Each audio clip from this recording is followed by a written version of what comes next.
प्रथम परंपरा।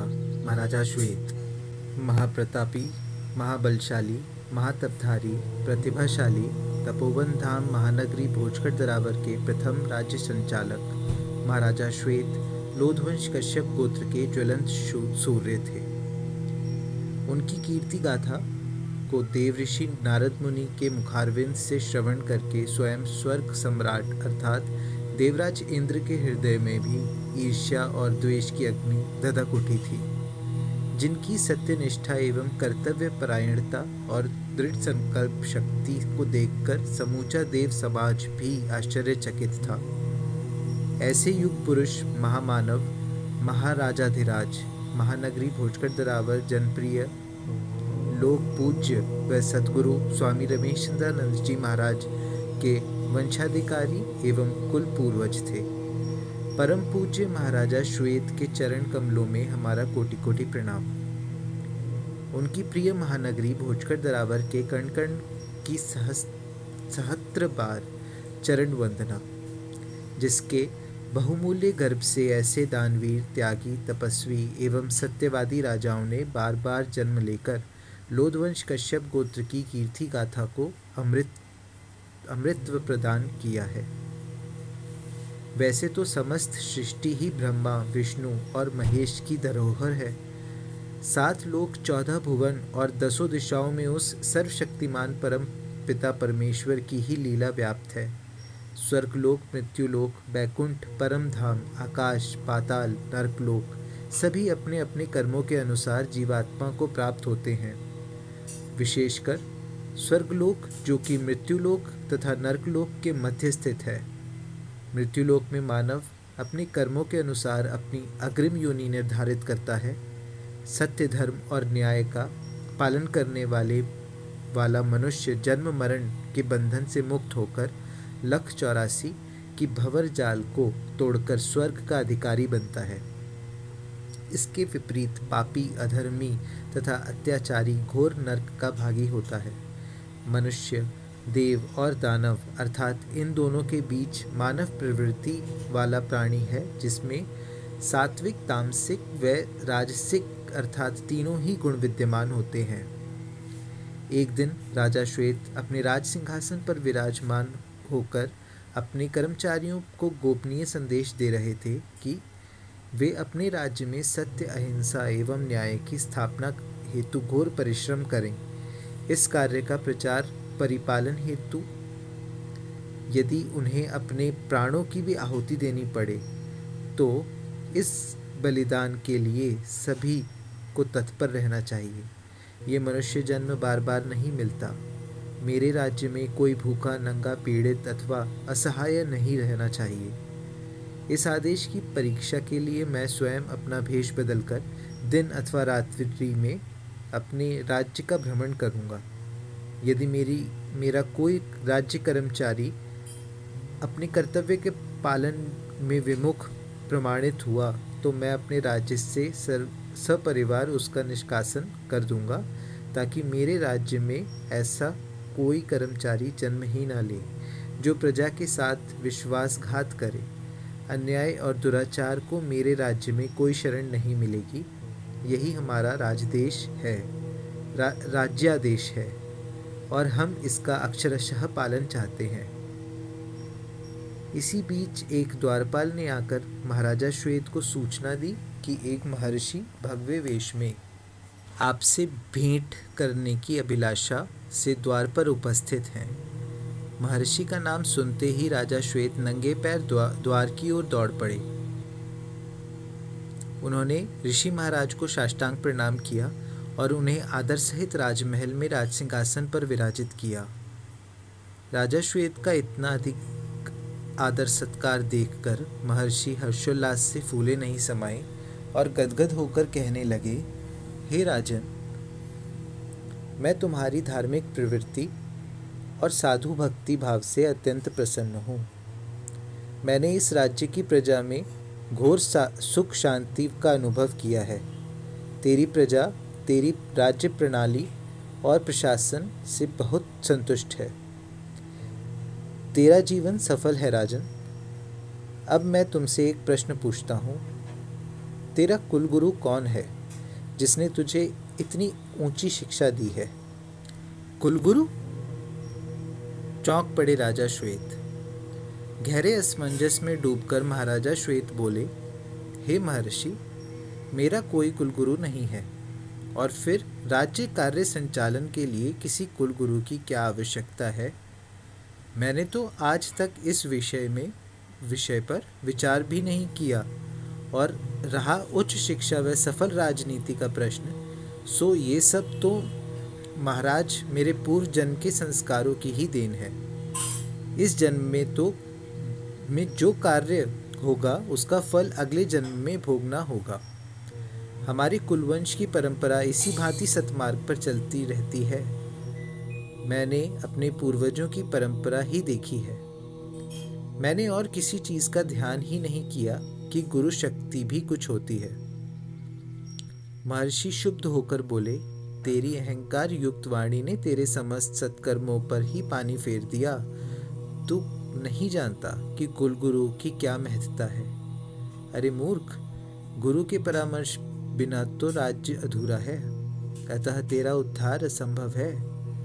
अज्ञानता के गहन भंवर में फंसे हुए मानव को गुरु ही अपनी शक्ति से पार लगाता है। गुरु के आशीर्वाद बिना तो भक्ति व शक्ति दोनों ही अर्थहीन है। आज तूने मेरे समक्ष ये कहा कि मैं कुलगुरु की आवश्यकता ही नहीं समझता।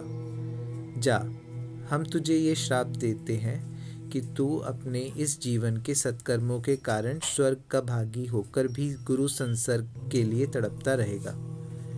गुरु आशीर्वाद के अभाव में तेरा उद्धार स्वर्ग में भी संभव नहीं है। याद करो राजन, तुम्हें जो राज तिलक कराया गया था वो तुम्हारे गुरु ने ही तो कराया था।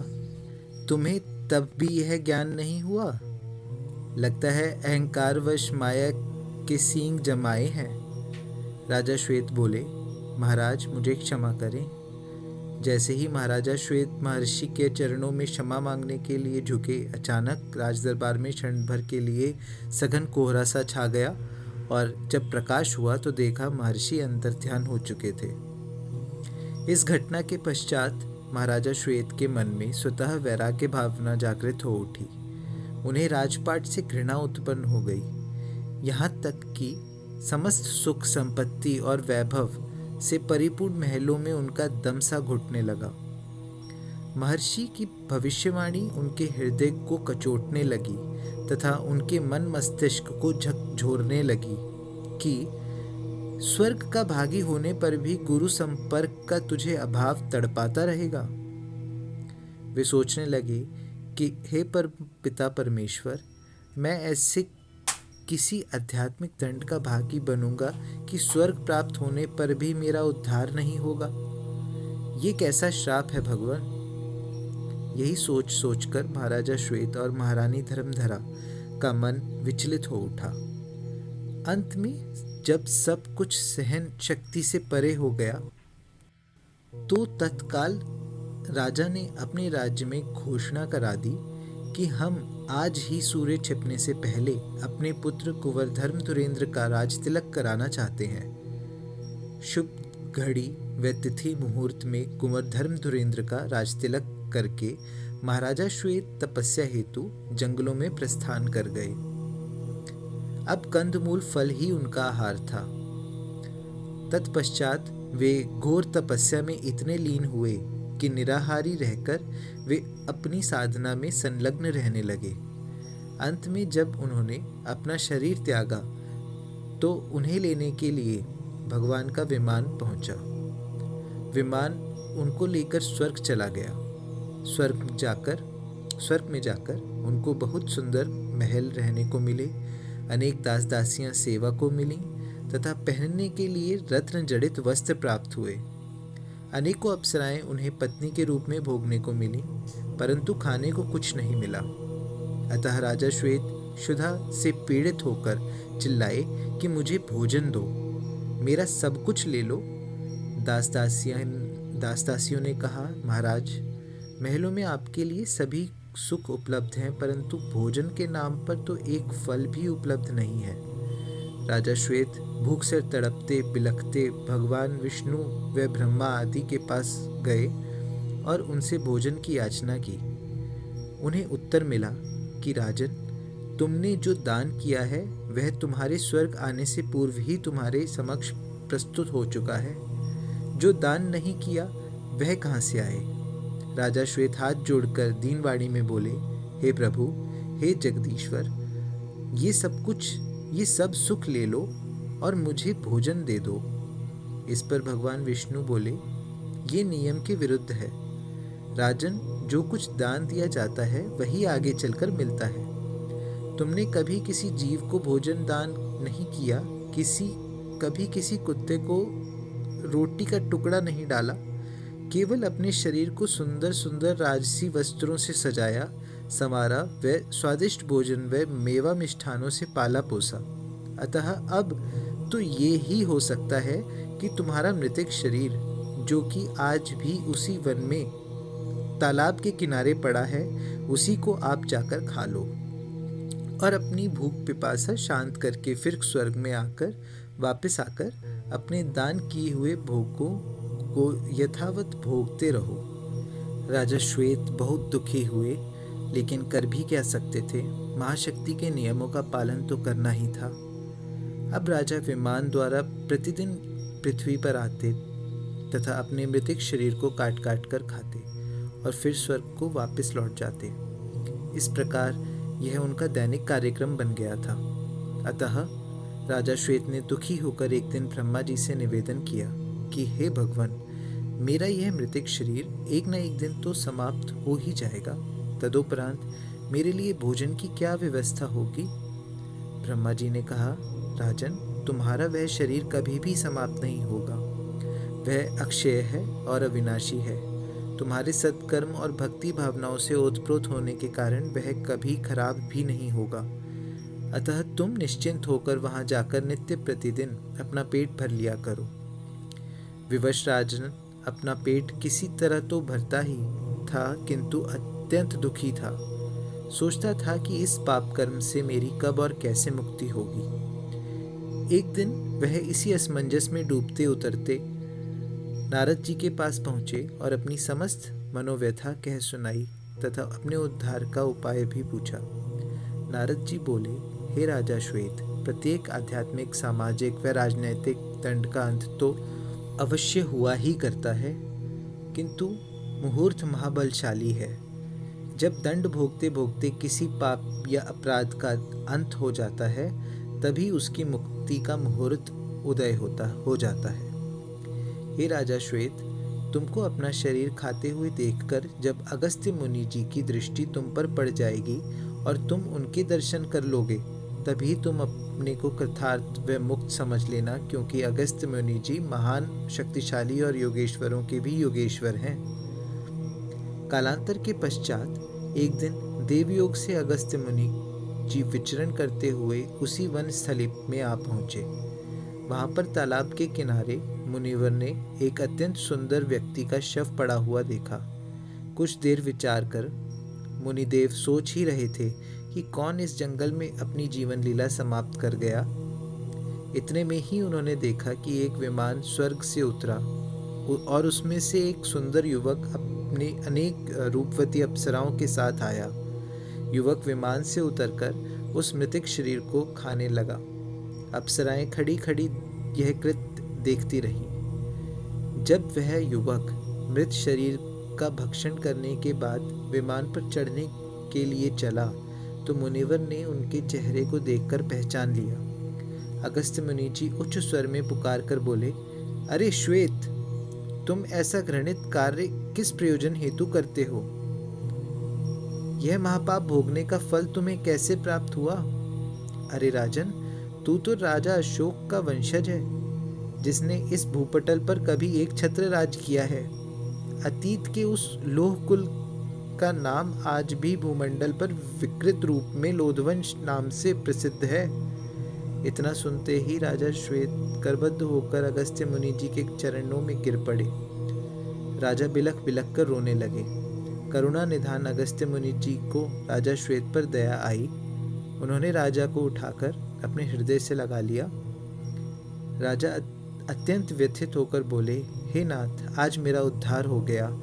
जिन पापों को मैं बहुत दिनों से भोग रहा था वे आज समाप्त हो गए हैं। अगस्त्य मुनि जी ने कहा, जाओ राजन, तुम आज से स्वर्ग में आनंद करो। अब तक तुमने किसी देव ऋषि का श्राप भोगा है, अब एक मुनि का आशीर्वाद भोगना, तुम्हें भूख प्यास भी नहीं सताएगी। राजा श्वेत मुनि अगस्त्य जी के दर्शन कर कृतार्थ हो गए। उनके मन में एक अलौकिक व आध्यात्मिक शक्ति का उदय हुआ। उनके हर्ष का ठिकाना न रहा।